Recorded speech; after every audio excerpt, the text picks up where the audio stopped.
Hi, I'm Marty Nemko. I do a lot of thinking about time. Part of it is just I'm a type A who's for some reason, I don't know, it's adrenaline addicted or it's that I just care about making the most of every minute for the time I have left, which I hope is another couple of decades, but at my age and my intensity, you never know. But in any case, I spend a lot of time thinking about time and time effectiveness. And while I've written a lot about it in the past, it's been a while, so I wanted to share my current thoughts on this video. Seems to me, we hear about time management, but there's three separate issues that need to be addressed. That was sort of overwhelming you with three things. The first is that you have to care enough to manage your time well. The second is you've got to be aware of time as it's passing. And so many people say they don't even aware, they're not aware where the day went, where their year went. And then third, you need the how-to tactics. And to avoid overwhelming you, I've got three for each of those. And so we're going to start with getting you to care enough about time management. First is a lot of times people think that their life sucks so badly that managing it better isn't going to make enough of a difference to be worth the effort to give up the fun of not worrying about time. So, and yet paradoxically, being a good time manager can help you with all those crappy aspects of your life. So that if, for example, if your career is in the toilet, part of the reason is in the toilet, you probably haven't made the best use of your time, whether it be in learning or on the job. And you may even have put in a lot of hours, but you've done it very inefficiently, and so in the end you're on the quote layoff list. So first is to realize you're maybe not the secret, but a key to caring enough about time is realizing is that being time conscious and using the few techniques I'm going to share with you later can be often crucial to improving your life. Sure, some of us is genetic, some of it's our parenting, some of it is your spouse, some of it is luck. But one of the more controllable factors is time management. And I gave you an example with work, but it can also be true of relationships. Maybe you've never found a really good relationship. But thinking to yourself, what is the most time-effective way to meet Mr. or Ms. Right? Is it to cut your losses more quickly? Is it to use online dating? Is it to be more honest on dating? Is it to be a kinder person? Is it to dress a little differently? Those little baby steps and saying, what is the most time-efficient way for me to increase my chances of meeting Mr. or Ms. Right? It doesn't mean going on a million singles events. It means saying, hey, which is the singles event that is most likely to meet my Mr. Right? Well, maybe people who like to dance tend to be fun-loving and less work-centric, work-centric like me. And so you may decide, okay, my best chance to meet Mr. Right, let's say if you're older, would be a ballroom dancing course. Or if you're young, it might be a hip-hop dancing course. Those are all time effectiveness ways to, time management ways to improve your life. And now, so in terms of caring enough, remember, in terms of our outline, we're still dealing with the first of three ways to care enough to manage your time. The second reason people don't manage their time, don't care enough to manage their time, they feel it's not going to change the world enough. And it's true.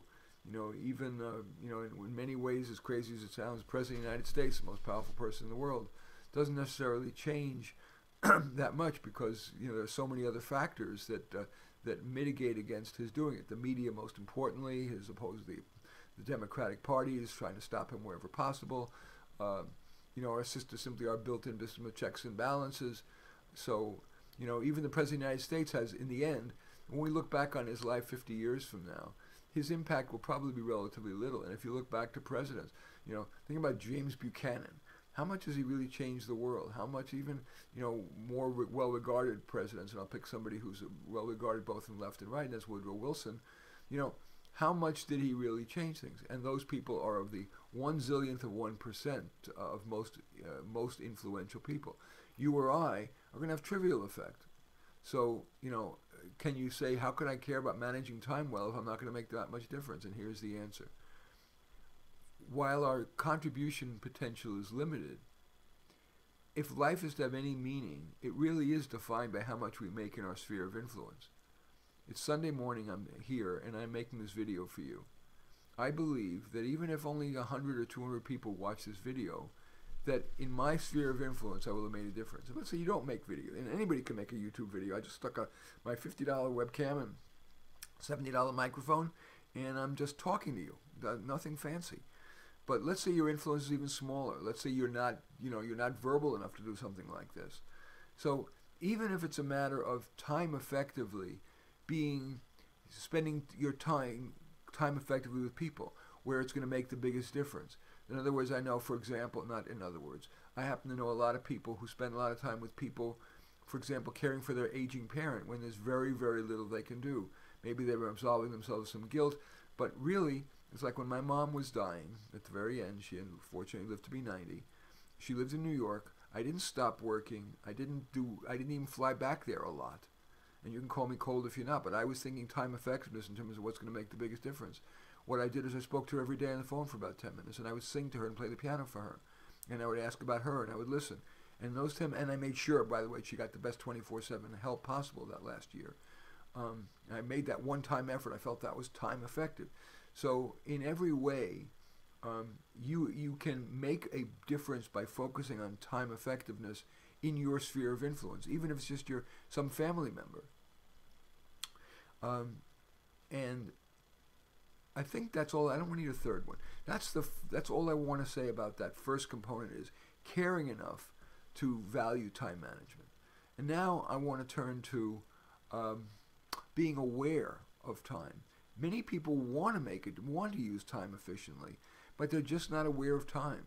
I'm unfortunately, or fortunately, I guess I think it's fortunate, on the other end of the continuum, I'm always aware of time. I'm even aware of time on this video. I'm saying every moment as I'm talking to you, I'm thinking, is this a good use, or the best, I don't know about the best, but a very good use of not only my time, but of your time as the listener. So I am very, very aware of time. But many people, for God knows what the reasons, are not very aware of time. And so I want to share 2 or 3 tips for becoming more aware. One is simply having a mantra, that reminding yourself, every morning when you get up, I'm going to be more aware of time. It sounds simplistic, but in the end, making a concept top of mind is critical. Throughout the day, reminding yourself, I'm going to be top of mind. I'm going to keep time effectiveness and time management top of mind. Sometimes it helps to link that mantra to something. So you might, for example, you say to yourself, okay, every time I drink something, I'm going to say that. I'm going to remind myself, be conscious of time. So that's the simplest of the methods of getting time consciousness as part of your mind, as part of it's the way you operate in life. Another is to have a timer. Our phones now have a timer. Set it to go off every 10 or 15 minutes, just as a way of, and then say, okay, time management. Or go even one step further. Every time it goes off, have a little memo pad or a note. I use something called Flipnote. It's like a memo pad, but it's more convenient. Flipnote, it's really great. Google it. And write down what you were doing that 10 or 15 minutes. And then at the end of the day, look at what you were doing and ask yourself, were you as time effective as you want? That can really improve your time management awareness. Now I want to turn to the third component, which is simply the how-tos. For me, the most important how-to in terms of being a better time manager is what I have said throughout this talk already, which is I'm always thinking time effectiveness. And it's having a little voice in your ear that is always asking, is this the most time effective way? Now, of course, sometimes we're not always time effective. There are times I'll just sit and play with my dog. Is that time effective? Is it beneficial? No. But the point is at least to be conscious, to make that choice consciously rather than unconsciously letting that hour, day, or year, or lifetime go past you by. So having a little voice in your ear saying, is this time effective? Is this time effective? It's like that mantra that you had said, but now it's just ever asking yourself that. That's the most helpful tool.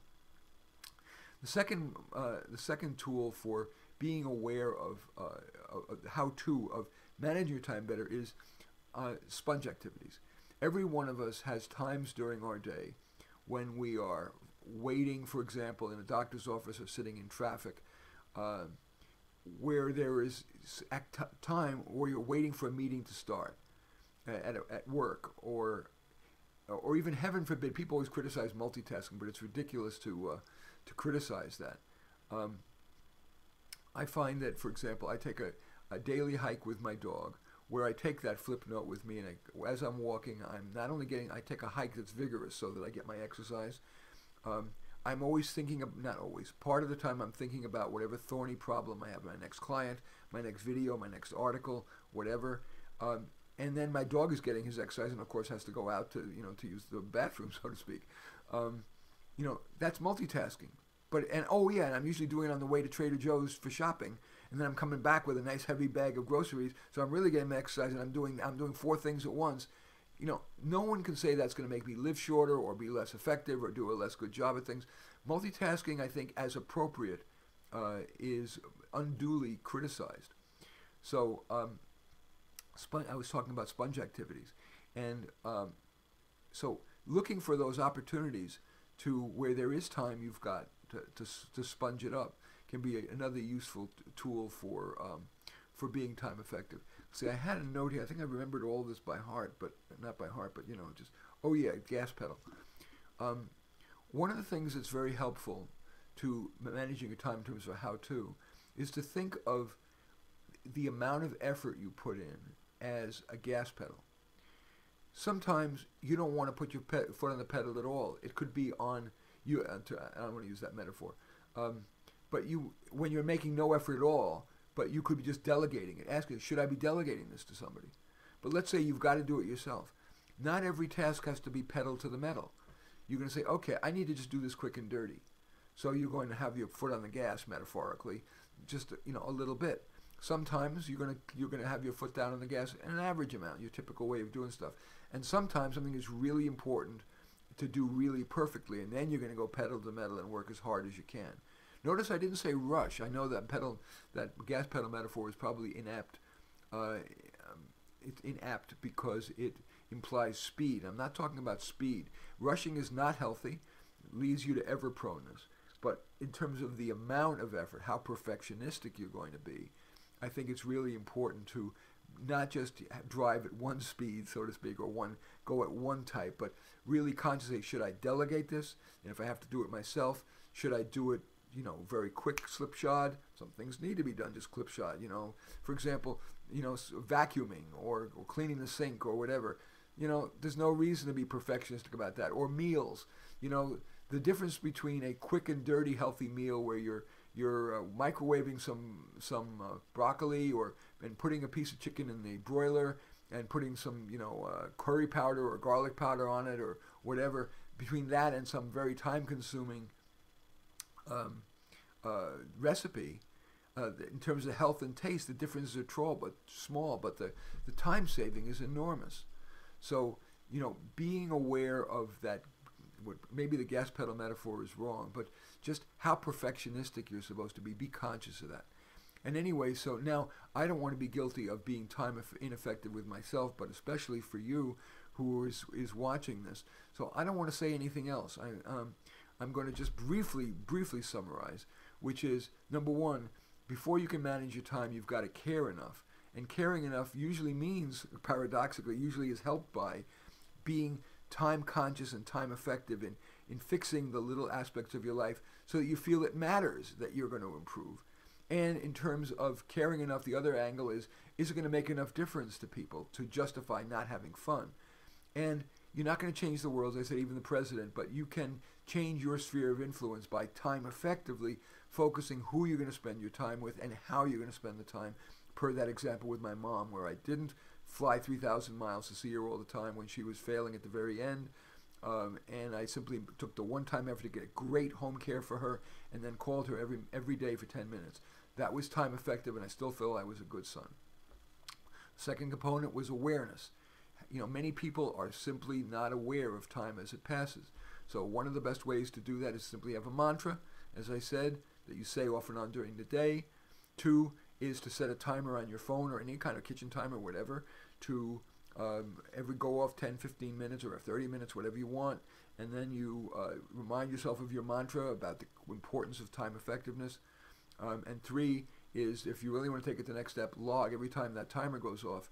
Log what you're doing at that time at the end of the day. Look back and see what you were doing. That may help you decide how you're going to want to do tomorrow differently. And then 3rd, the tactics I was talking about, which is to have the little voice in your ear. As one thing, using the sponge time, you've got consciously whether you want to be time effective or zone out, it's okay. And third is the gas pedal metaphor, which is not quite apt, but deciding whether you want to delegate it if you can. If you need to do it, are you going to do it quick and dirty? Are you going to do it middle? Or are you going to do it really slow and thorough? Anyway, that is my best thoughts currently as of February 2019 about time management. I, of course, welcome your comments below. I also, of course, welcome your hitting the subscribe button below. I welcome your sharing. Welcome your just saying you like it. Anyway, thank you for watching. I am Marty Nemko.